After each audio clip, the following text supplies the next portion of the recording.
मैं डॉक्टर हेमलता शर्मा, सहायक आचार्य संस्कृत, राजकीय स्नातकोत्तर महाविद्यालय बयाना।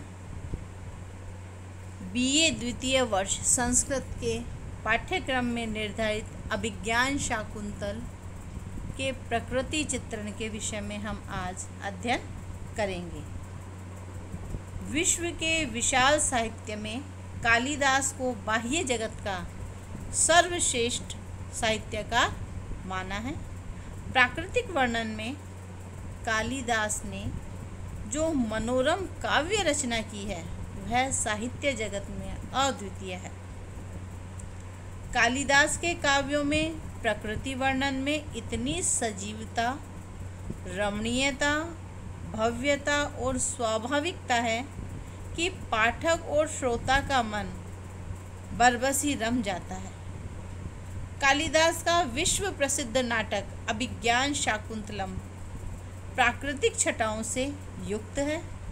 अभिज्ञान शाकुंतलम नाटक में प्रकृति अपने स्वरूप में पूर्ण स्वतंत्र होते हुए भी सजीव व चेतन प्राणी के रूप में चित्रित की गई है। नाटक के प्रारंभिक मंगलाचरण में कवि ने अपने इष्ट आराध्य भगवान शिव की अष्टमूर्तियों का साक्षात्कार प्रकृति के ही भीतर किया है तथा जन मंगल की कामना की है। या सृष्टि सृष्टुराद्या वहति विधिहुतम या हविर्या च होत्री ये द्वे कालम विधत्त श्रुति विषय गुणा या स्थिता व्याप्य विश्वम या माहु सर्वबीज प्रकृतिर इति यया प्राणिनः प्राणवन्तः प्रत्यक्षाभि प्रपन्नः तनुभिरवतु वस्ताभिरष्टाभिरीशः। कालिदास ने इस पद्य में अष्टमूर्ति शिव से सभ्य सामाजिकों एवं नटादिकों की रक्षा की प्रार्थना की है तथा अविधेय वस्तु की सूचना इसमें बताई गई है, प्रदान की गई है। इसके पश्चात अंतर्हिते शशिनी सेव कुमुदवतीयम दृष्टिम न नंदयति संस्मरणीय शोभा इष्ट प्रवास जनितान्य अबला जनस्य दुखानि नूनम अतिमात्र सुदुसहानि। यहाँ अर्थात चंद्रमा के अस्त होने पर वह मनोमुग्धकारिणी कुमुदनी अब संस्मरणीय शोभा वाली बनकर नेत्रों को आनंदित नहीं करती। स्त्री जनों के प्रियतम के प्रवास में रहने से उत्पन्न दुख निश्चय ही अत्यधिक दुस्सह्य होते हैं। इस पद्य में प्रातःकाल होने का आभास कराने के साथ साथ कवि ने शकुंतला की भावी विरह वेदना की भी व्यंजना की है। कालिदास के महाकाव्यों और गीति काव्यों में तो प्रकृति का अद्वितीय वर्णन प्राप्त होता ही है। दृश्य काव्यों में भी यह वर्णन उसी प्रकार प्राप्त होता है। अभिज्ञान शाकुंतलम में शकुंतला वस्तुतः प्रकृति कन्या ही है। वह प्रकृति के उन्मुक्त वातावरण में उत्पन्न हुई। प्रकृति ने ही उसका पालन पोषण और श्रृंगार किया है। कवि ने प्रकृति का सूक्ष्मतम निरीक्षण किया और शकुंतला के प्रथम अंक में भयाक्रांत मृग का वर्णन भी इस प्रकार से किया कि वह दृश्य नेत्रों के समक्ष चित्रित हो जाता है। यथा ग्रीवाभंगाभिरामं मुहुर अनुपतति स्यंदने दत्त दृष्टि पश्चार्धेन प्रविष्टः शरपतन भयाद भूयसा पूर्व कायम दर्भै अर्धावलीडै श्रम विवृत मुख भ्रंशभिः कीर्ण वर्तमा पश्योद अग्र प्लुत्वाद्वियति बहुतरम स्तोकम ऊर्व्याम प्रयाति। महर्षि कण्व के आश्रम का सजीव एवं चित्ताकर्षक वर्णन कवि के चित्रोपम वर्णन शक्ति का परिचायक है। निवारः शुक गर्भ कोटर मुख भ्रष्टः तरुणाम अधः प्रस्निग्धः क्वचिद् इंगूदी फलभिदः सूच्यन्ते एवोप्लः विश्वासोपगमाद् भिन्न गतयः शब्दं सहन्ते मृगास्तोया धारपताश्च वल्कल शिखानि चंद रेखांकिता। इस पद्य में तपोवन के सूक्ष्म वर्णन को देखकर कालिदास की प्रकृति पर्यवेक्षण की शक्ति का ज्ञान सहज ही हो जाता है। अभिज्ञान शाकुंतलम में प्रारंभ से अंत तक कोमल एवं सरस प्रकृति का वर्णन प्राप्त होता है। प्रकृति का संपूर्ण सौंदर्य स्वाभाविकता की आधारशिला पर आधारित है। इस कारण कवि ने मानव सौंदर्य की यथार्थ अभिव्यक्ति के लिए प्रकृति का आश्रय लिया है।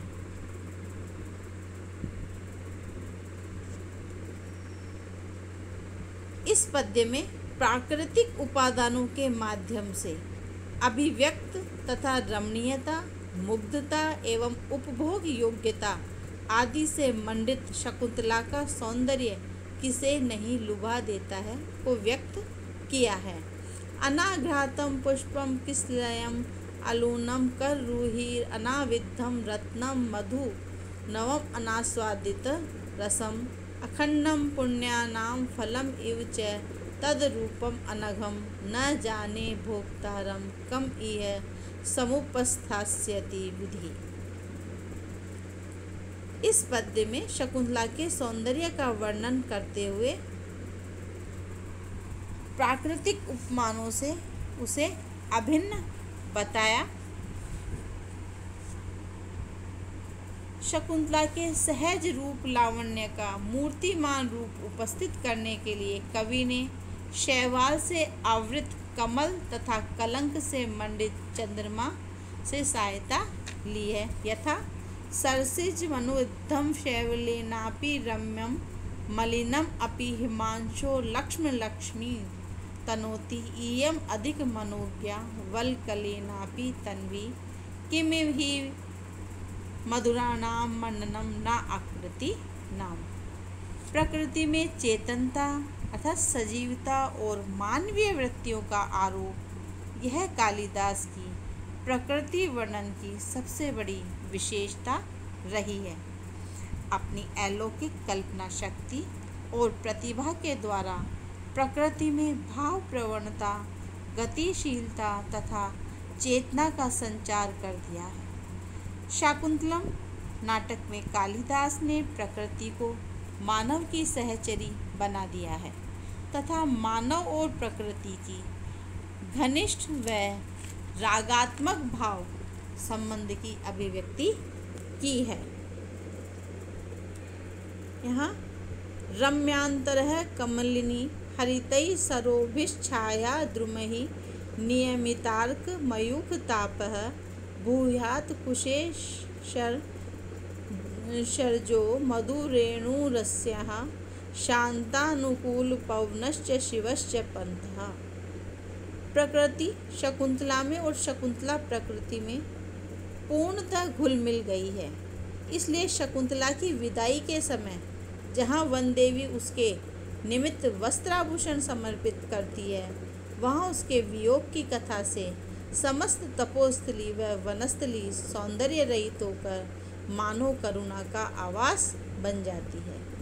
ऋषि कण्व भी प्रकृति और शकुंतला के पारस्परिक सौहार्द और स्नेह से परिचित हैं। इस कारण वे शकुंतला की विदाई के समय तपोवन के वृक्षों से उसके जाने की अनुमति मांगते हैं। यथा पातुम न प्रथमम व्यस्यति जलम विश्वास्वपीतेषु या नादत्ते प्रिय मंडनापि भवताम स्नेहेन या पल्लवम आद्ये वह कुसुम प्रसूति समय यस्या भवति उत्सवः सेयं याति शकुन्तलां पतिगृहं सर्वै अनुज्ञायताम्। यहाँ प्रकृति ने अपने स्वरूप का परित्याग नहीं किया है। अचेतन प्रकृति चेतन मानव के समान सचेतन एवं सजीव हो गई है। शकुंतला के वियोग के कारण समस्त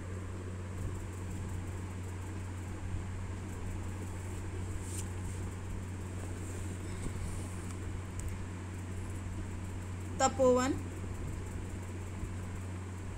चेतन प्राणियों के समान ही दुखित और व्यथित है, जिससे शकुंतला के प्रति उसकी पावन आत्मीयता का आभास मिलता है। यथा उद्गीर्ण दर्भ कवला मृगी परित्यक्त नर्तना मयूरी अपसृत पांडु पत्रा मुंचती अश्रु इव लता।